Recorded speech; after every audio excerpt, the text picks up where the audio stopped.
Halo semuanya, welcome back to my channel. Bersama aku Ayu Melawati. Kali ini aku mau bahas tentang pendekatan konseling analisis transaksional. Ya, pendekatan analisis transaksional ini aku bahas karena untuk keperluan SKB CPNS Guru BK tahun 2019. Oke, yang belum subscribe silahkan diklik tombol subscribe-nya, dan yang belum aktifin notifikasinya, aktifin dulu ya, biar kamu bisa terus update video-video aku selanjutnya. Jadi, pendekatan konseling analisis transaksional itu dikemukakan oleh Eric Berne. Ya, ini adalah tokohnya ya. Hidungnya mancung banget tuh kan. Oke. Kita langsung ke konsep dasarnya, apa sih dari teori konseling analisis transaksional ini? Konsep dasarnya adalah pandangan tentang manusia. Kehidupan manusia bukanlah merupakan suatu yang telah ditentukan, anti-deterministik. Ya, jadi menurut teori AT ini mengungkapkan bahwa kehidupan manusia bukanlah sesuatu yang telah ditentukan. Artinya dalam proses kehidupannya itu bisa diubah-ubah keputusannya gitu. Jadi keputusan yang dulu misalnya kurang tepat bisa kita perbaharui untuk dirubah lagi keputusannya menjadi yang lebih tepat. Yang selanjutnya, manusia mampu memahami keputusan-keputusannya pada masa lalu dan kemudian dapat memilih untuk memutuskan kembali atau menyesuaikan kembali keputusan yang pernah diambil. Nah, artinya di sini mengulangi keputusan yang sebelumnya, keputusan-keputusan di masa lalu yang sudah dibuat. Ketika kita rasa tidak cocok dan tidak sesuai, maka bisa kita buat keputusan yang baru. Ya, gitu. Selanjutnya adalah manusia mempunyai kapasitas untuk memilih, dan dalam tingkat kesadaran tertentu, individu dapat menjadi mandiri dalam menghadapi persoalan hidupnya.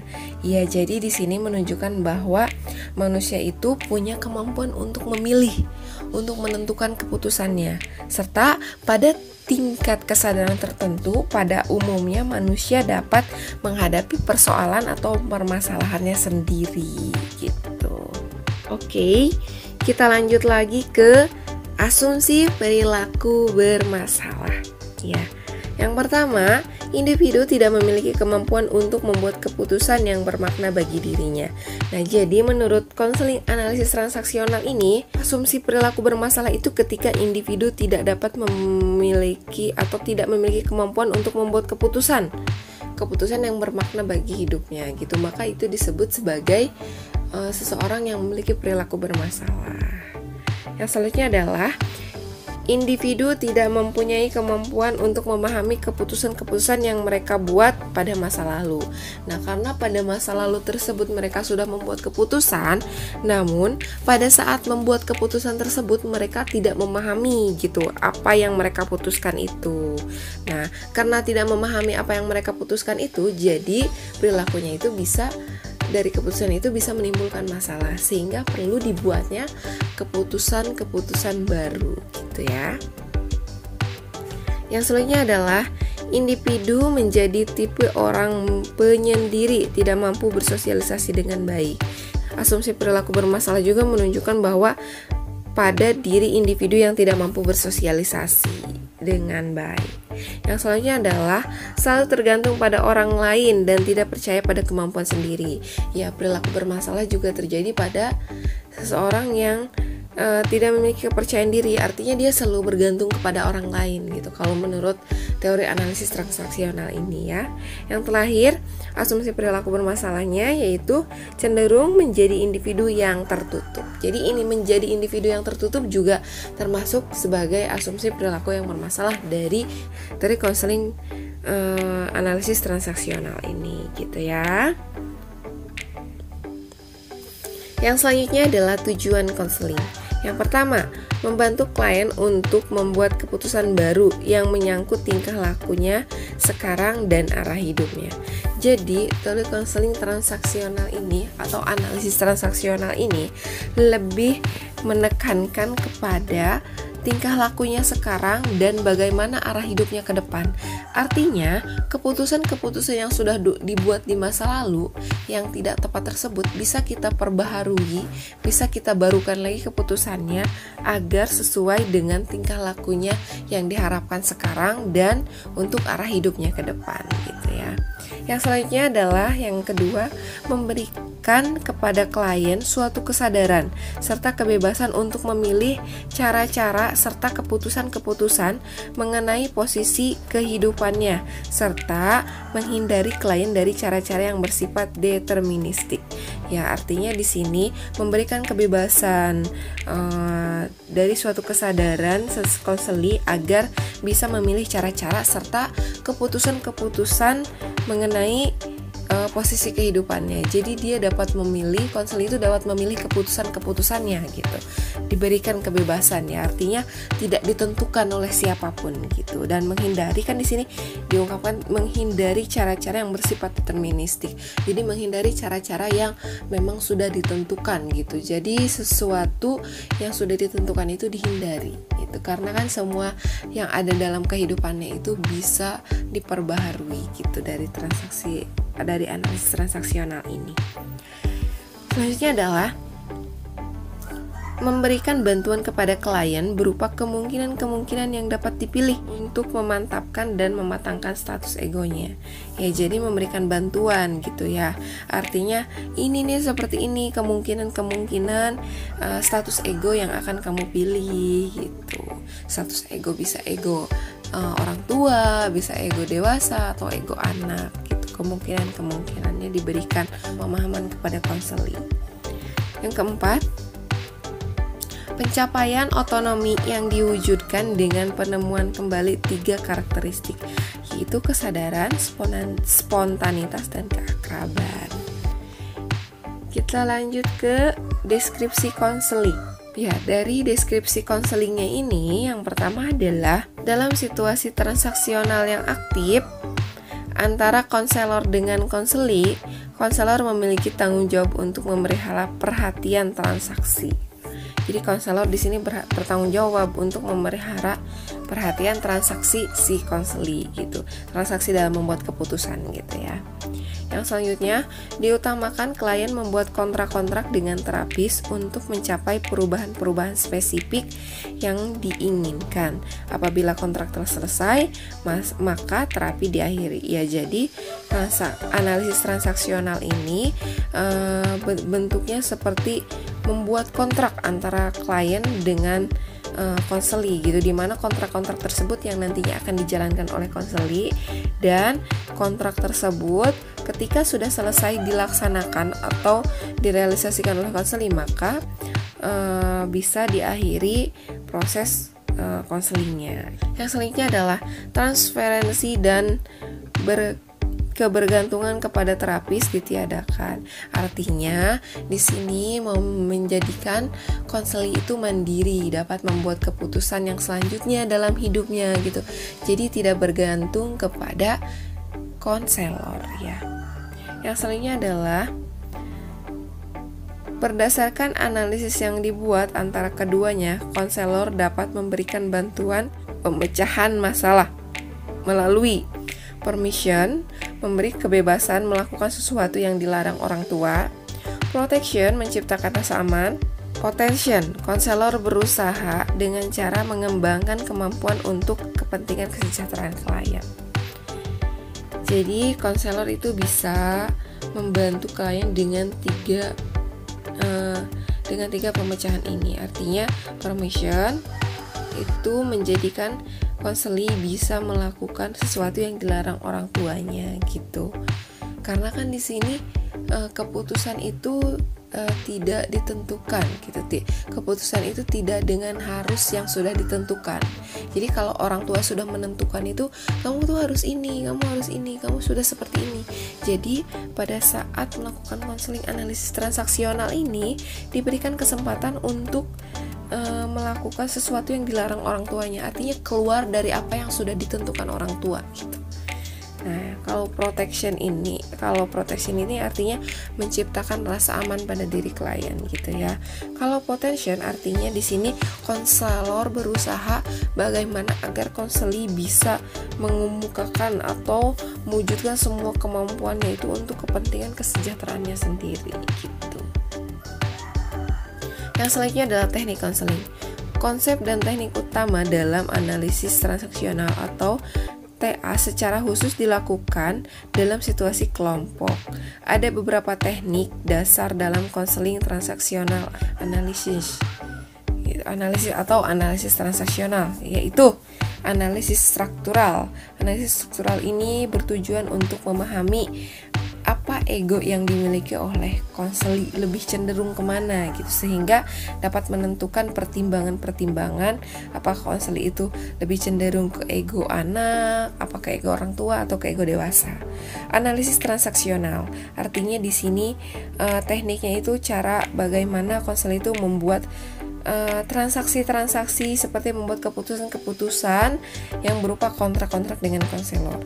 Kursi kosong ini bertujuan untuk bagaimana agar konseli bisa menuntaskan masalah yang sebelumnya atau di masa lalu belum tuntas gitu, dengan memainkan peran sebagai underdog dan sebagai top dog.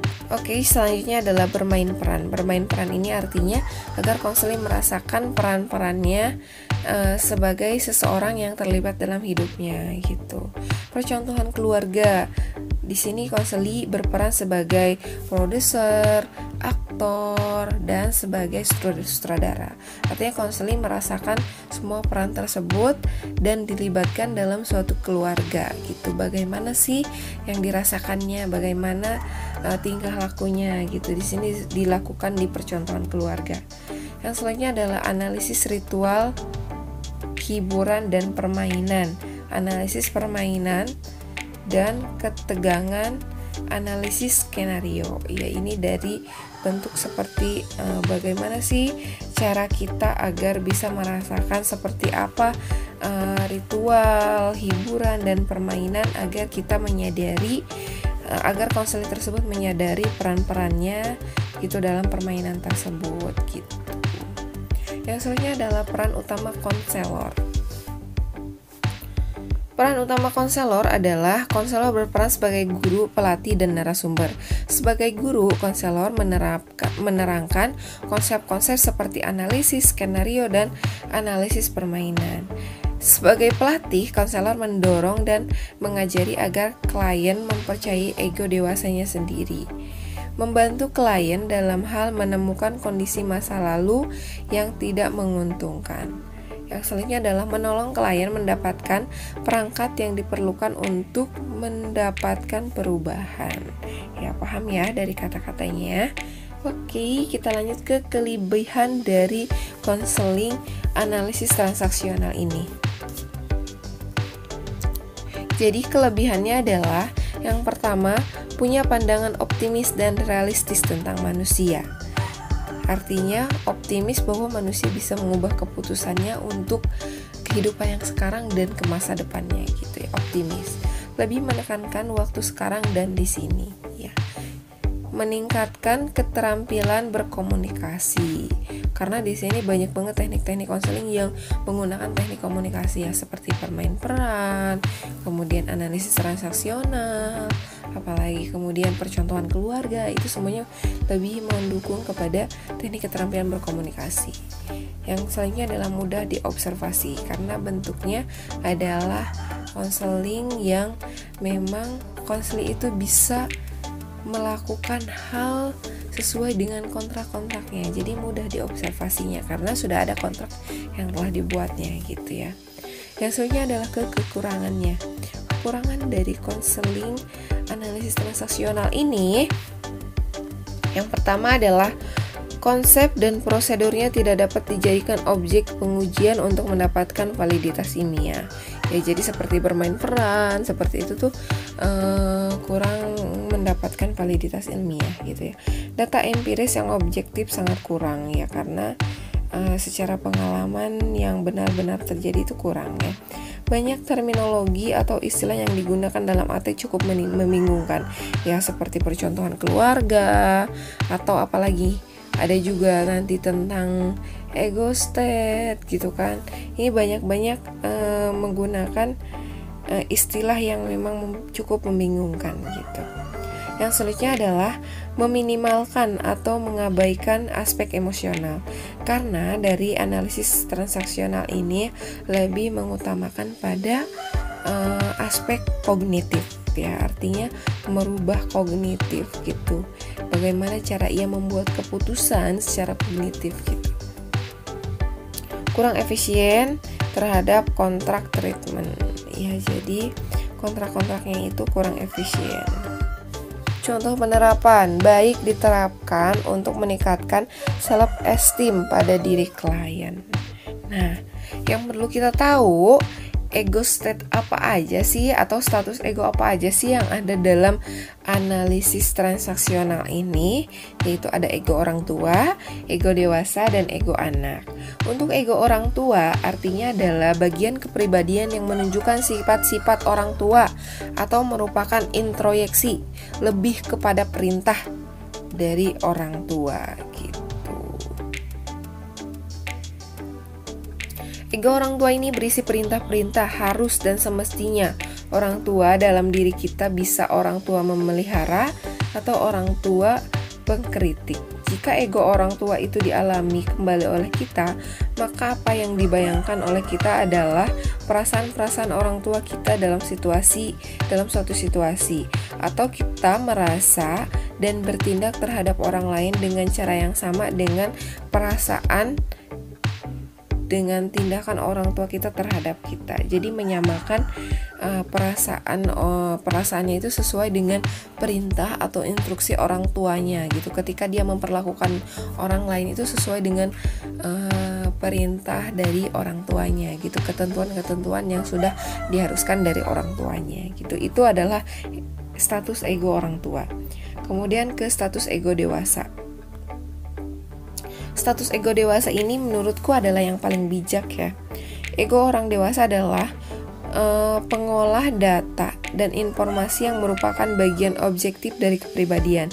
Ia memperlihatkan kestabilan, tidak emosional, rasional, tidak menghakimi, bekerja dengan fakta dan kenyataan-kenyataan, selalu berusaha untuk menggunakan informasi yang tersedia untuk menghasilkan pemecahan yang terbaik dalam pemecahan berbagai masalah. Dalam status ego orang dewasa selalu akan berisi hal-hal produktif, objektif, tegas, efektif, dan dalam menghadapi kehidupan. Ya, jadi ini tuh menurutku ideal gitu ya, status ego dewasa ini. Status ego anak adalah bagian dari kepribadian yang menunjukkan ketidakstabilan, masih dalam perkembangan, berubah-ubah, ingin tahu, dan sebagainya. Ego anak berisi perasaan-perasaan, dorongan-dorongan, dan tindakan-tindakan spontan. Kehidupannya lebih banyak merupakan bagian dari permainan. Ya, kita tahulah anak-anak seperti apa ya, ingin mencoba-coba, berubah-ubah pikiran, tidak stabil gitu. Itu adalah yang kepribadian ego anak yang ada dalam diri kita. Yang perlu kita ketahui selanjutnya dari konseling analisis transaksional ini adalah life position and life script. Jadi ini tuh bagaimana kita memandang dan memperlakukan orang lain. Cara pandang seseorang terhadap diri dan orang lain, cerminan dalam posisi kehidupan yang dipilihnya. Nah, jadi dari cara pandang kita terhadap diri kita dan orang lain itu ada ini nih, ada 1, 2, 3, ada 4 ya. Ada 4 itu, jadi kita ungkapkan satu-satu ya. I'm okay, you are okay. Kalau statement I'm okay, you are okay ini merupakan sesuatu yang ideal, sesuatu yang memang diharapkan, menerima keadaan dirinya dan menerima keadaan lingkungannya gitu ya. Sebagai seseorang manusia, individu yang memiliki posisi ini akan merasa aman dalam keberadaannya sebagai manusia dan keberadaan orang lain di sekitarnya. Jadi merasa aman dengan keberadaannya sebagai manusia dan merasa nyaman dengan keberadaan orang lain di sekitarnya. Ini artinya I am okay, you are okay. Yang selanjutnya adalah I'm okay, you are not okay. Istilah statement I'm okay, you are not okay ini lebih menunjukkan kepada merendahkan orang lain, ya, merendahkan orang lain dan mencurigai motif-motif orang lain. Kalau I am not okay, you are okay ini lebih kepada posisi penghinaan terhadap diri sendiri, gitu ya. Jadi jadi statement ini menunjukkan bahwa saya itu adalah rendah gitu dibandingkan orang lain. Yang selanjutnya adalah I'm not okay, you are not okay. Posisi ini merupakan posisi kehidupan yang putus harapan dan diambil oleh individu yang belajar pertama kali bahwa ia adalah orang yang tidak oke, tetapi orang tuanya oke. Namun demikian, setelah ia cukup umur untuk memelihara dirinya, walaupun pada tingkat minimal orang tuanya menilai menjauhkan diri darinya. Karena ia tidak menerima struk dari orang tuanya, maka ia segera mengambil gagasan bahwa tidak seorang pun yang oke, gitu. Jadi dia tidak oke dan orang lain juga tidak oke. I'm not okay, you are not okay. Jadi ini ada sesuatu yang putus harapan gitu. Kita lanjut lagi ke yang namanya analisis transaksional. Analisis transaksional ini berkaitan dengan bagaimana cara berkomunikasi, yaitu ada 3 tipe, ya, yaitu transaksinya ada 3 tipe. Yang pertama adalah komplementer, menyilang, dan terselubung. Kalau komplementer ini terjadi apabila suatu pesan yang disampaikan oleh suatu perwakilan ego seseorang memperoleh respon yang dipikirkan. Kalau menyilang terjadi apabila respon yang tidak diharapkan diberikan kepada satu pesan yang disampaikan oleh seseorang, gitu.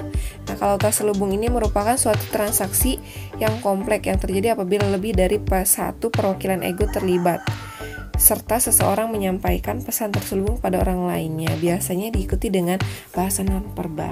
Ya, jadi ilustrasinya seperti ini nih. Kalau transaksi komplementer ini dari transaksi yang diberikan, pesan yang diberikan ini sesuai dengan respon yang diharapkan gitu, sesuai dengan respon yang dipikirkan. Jadi sama gitu ya, searah gitu. Jadi apa yang diungkapkan pesannya, responnya itu sesuai dengan apa yang diharapkan atau apa yang dipikirkan gitu ya. Nah, kalau transaksi menyilang ini, ketika pesan diberikan, yang bertujuan pesannya itu diberikan ke status ego children gitu, malah yang muncul adalah respon dari status ego dewasa, status ego orang tua atau ego dewasa gitu ya. Jadi ini menyilang. Nah, analisis transaksi terselubung ini artinya pesan yang diberikan dari lebih dari satu status ego gitu. Artinya ini terselubung itu lebih dari status ego yang terlibat gitu ya. Ada orang tua, orang dewasa atau children gitu. Jadi lebih dari satu status ego. Ini di sini ada adult atau orang dewasa dan children gitu ya. Dua-duanya ini melakukan transaksi atau menyampaikan pesan gitu. Tapi secara terselubung ya. Artinya dia menyampaikannya itu adalah ego yang orang dewasa, tapi yang muncul adalah sama-sama sebagai ego children gitu yang bertransaksi itu gitu ya. Oke, kita lanjut ke rangkuman. Konsep teori analisis transaksional atau AT mencakup anti-deterministik, anti ditentukan ya. Manusia mampu memahami keputusan-keputusannya pada masa lalu dan kemudian dapat memilih untuk memutuskan kembali atau menyesuaikan kembali keputusan yang pernah diambil. Manusia mempunyai kapasitas untuk memilih dan dalam tingkat kesadaran tertentu individu dapat menjadi mandiri dalam menghadapi persoalan hidupnya. Konsep teori analisis transaksional dilakukan dalam situasi kelompok dengan menggunakan teknik-teknik. Teknik konseling analisis transaksional yang penting meliputi analisis struktural, analisis transaksional, kursi kosong, bermain peran, percontohan keluarga, analisis ritual hiburan dan permainan, analisis permainan dan ketegangan, analisis skenario. Peran konselor yaitu konselor berperan sebagai guru, pelatih, dan narasumber. Sebagai guru, konselor menerangkan konsep-konsep seperti analisis skenario, analisis permainan.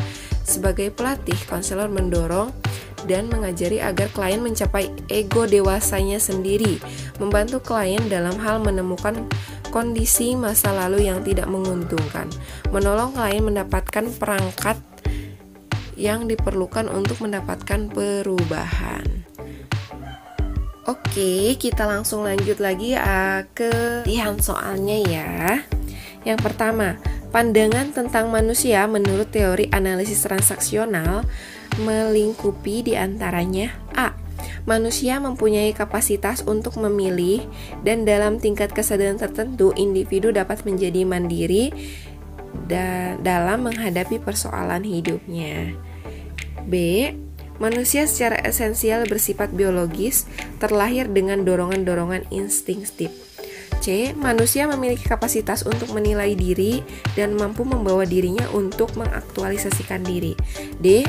Manusia memulai kehidupan dengan memberikan reaksi terhadap lingkungannya, dan interaksi ini menghasilkan pora-pora perilaku, kemudian membentuk kepribadian. Jadi, jawabannya adalah A. Manusia mempunyai kapasitas untuk memilih dan dalam tingkat kesadaran tertentu individu dapat menjadi mandiri dalam menghadapi persoalan hidupnya. Karena memang dari teori transaksional, analisis transaksional ini menunjukkan bahwa manusia itu bisa memilih keputusannya gitu dan bisa menjadi mandiri pada taraf kesadaran tertentu. Jadi jawabannya adalah A. Kita lanjut ke nomor 2. Asumsi tingkah laku bermasalah menurut analisis transaksional memandang bahwa individu A. mempunyai kecenderungan merespon perilaku negatif dari lingkungan, B. tidak memiliki kemampuan untuk membuat keputusan yang bermakna bagi dirinya, C. tidak mampu berdiri sendiri dan tidak mempunyai kemampuan memecahkan masalah sendiri, D. bertingkah laku tidak tepat karena ketidakmampuannya dalam memenuhi kebutuhannya sehingga ia kehilangan sentuhan dengan realitas objektif. Jadi jawabannya adalah B. tidak memiliki kemampuan untuk membuat keputusan yang bermakna bagi hidupnya. Jadi asumsi tingkah laku bermasalah yang tadi udah aku jelasin ya di bagan itu adalah seseorang yang tidak memiliki kemampuan untuk membuat keputusan yang bermakna bagi dirinya. Jadi jawabannya adalah B. Yang selanjutnya adalah tujuan konseling analisis transaksional, salah satunya adalah A. membantu individu agar dapat mencapai kehidupan dengan sukses identity, B.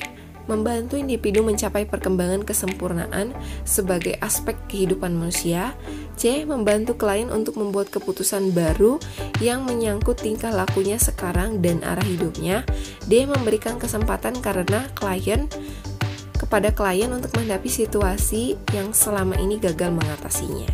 Ya, jadi tujuan analisis transaksional ini ada pada option C. membantu klien untuk membuat keputusan baru yang menyangkut tingkah lakunya sekarang dan arah hidupnya. Iya, jadi kan tadi bisa membuat keputusan-keputusan baru ya, artinya tidak ditentukan gitu.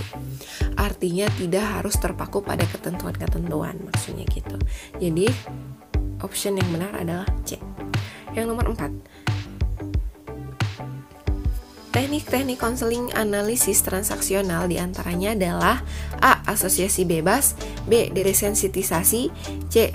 pembalikan, dan D adalah bermain peran. Jadi jawabannya adalah D. bermain peran.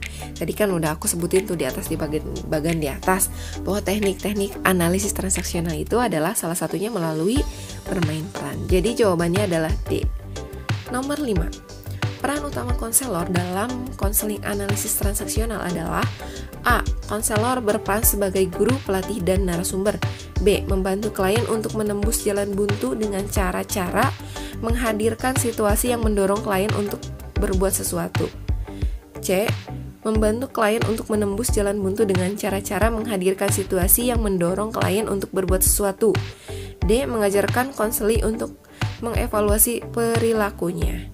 Jadi jawabannya adalah A. konselor berperan sebagai guru, pelatih, dan narasumber. Kalau sebagai guru tadi udah dijelasin bahwa konselor itu menjelaskan gitu ya bagaimana skenarionya gitu.